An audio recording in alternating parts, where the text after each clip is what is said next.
So yun mga katrops, good morning. Ayan, dito tayo sa bukid, lumusong tayo. Ito yung sabi ko na kanyang kalalaki yung bunga. Tapos meron siyang matang hito. Tapos meron siyang mga bulaklak. Ayan. Pabulaklak na yan mga katrops, na? Ayan, bulugan, nakita ni paring Carlo. Ayan, tinanggal. So, bali mga katrops, ito ginawa na nga natin payangan. Ayan na, okay na. Si paring Carlo na bahalang mahiga dyan. Oh. Naka-ready na rin yan, no? O, ayan. Katrops, may bunga, may matang hito, may bulaklak, at may sitaw.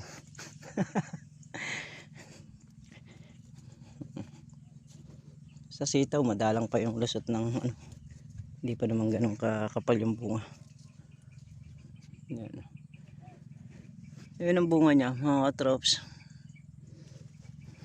Ayan, makikita nyo sunod-sunod din. Ang target ko kasi rito na balak nating gawin is may pinipitas, may nakaabang. Kumbaga sa kagaya nyan, kung pipitasin yan, merong kasunod, di mawawalan. Ayan yung bulaklak nya. So halos lahat naman medyo maganda yung bunga, maganda rin yung kasunod na maliliit nya, tapos yung bulaklak pakakapal din. So kaya katatapos lang mag ni daring Garol dyan mag spray habang gumagawa nga tayo ng payangan dyan sa kubo. Yun, okay naman. Ito yung berdana mga katrops. Susunod mga katrops na hindi na po pwedeng tamnan to, gawa nung lumalabong na ng gusto yung kalamansi. Kakaroon na ng mga sanga-sanga at malakas pang magpalabong yung mga bulaklak na bibigay na yan, kasi balang smulpot na sanga yan may kasamang bulaklak. Ayun. So yun, ayan, good morning na tanghali na. Nung oras na ba pre? Alas 9? Alas 11. Ayan, lumusong kami ng bukid.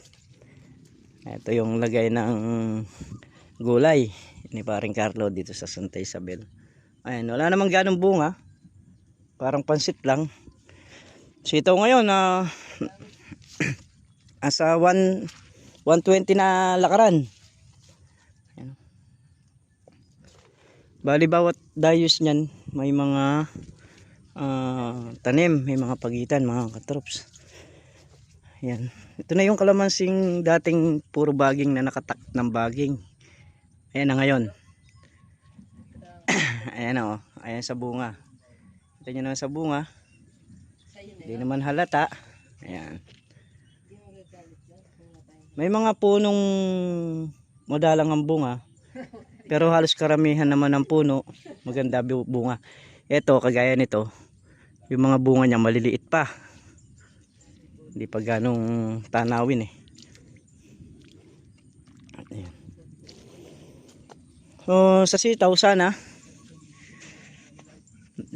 huwag sumunod sa araw, pero okay na to, ganito lang to. Pero sa susunod di na pwedeng tamnan ng sitaw. Maganda naging labong ng kalamansi maganda naging bukatyad, pero yung sitaw sa pagitan makakasagabal na sa susunod dito. Kaya naman kailangan dito kung sili pwede rito mga traps, pwede sili dyan dahil ito pala yung parte ng mataas na lugar. Yung nandun sa may babaron mababa. Ano ba yung mga good size na pinipitas dyan? Kakapin muna tayo mga katrops. Sito. Ayan yung pagitan. Ayan yung mga natubig, nababad sa tubig. Merong mga tinamaan. At baka marami yung makaligtas nito. Ayan, ang bunga ng mga kalamansi rito. Gaholen. Ang presyo ng kalamansi ngayon is 1.6 to 1.7 ang presyuhan mga katrops ng kalamansi.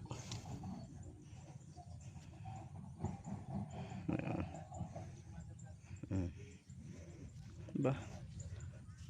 Ito yung mga patay na puno, nahuli pa na yan. Itong 3 dayos na sitaw ni paring Carlo nasaktan, ibig sabihin na tubig. Pero marami pang ano to, marami pang ikakana ito kasi kita nyo na sa bunga ng sitaw. Ayan o. Ayan, hanggang dun yan sa dulo mga katrops. Pagka nayari yung sitaw na yan, dito ililipat sa bakante na yan. May mga tanim na rin ano yan, kalamansi. So maliliit pa naman, kaya po pwedeng pwestuhan ng balag. Tapos yung balag sa dulo may tubig, yun yung nasa dulo na yun. O ganun talaga sa paggugulay mga katrops. Hindi mo masasabing mananalo ka, hindi mo rin masasabing matatalo ka.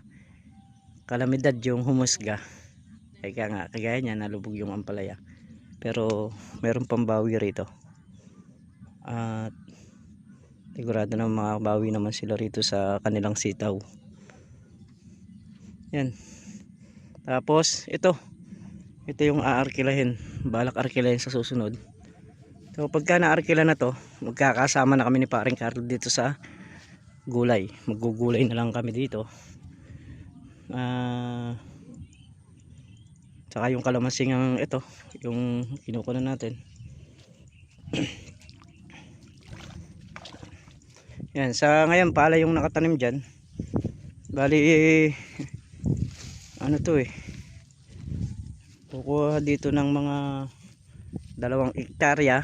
Lahat ng mataas na to, ayan, yung mataas na yan, yan, pwedeng gulayin. Yung sa may parting baba na yon, palay ang pwedeng itanim doon. Yan, kapit tayo. Ito, alam mo yung tinamaan ng tubig. Yung mga natubig na sumusunod sa araw, ayan, naglalanta. Pero alam mo naman yung makaka-recover. Hindi siya maglalanta basta-basta. Kaya tuloy ang ligaya. Ayan, sa sitaw. Tapos meron pa tayong pampabunga niyan. Pagka naubos yung mga bungang sitaw na yan, bibirahin pa ng pampabunga yan. Ang mahal ng sitaw ngayon 120. Tapos ang kalamansi 1617. Ganun palakaran.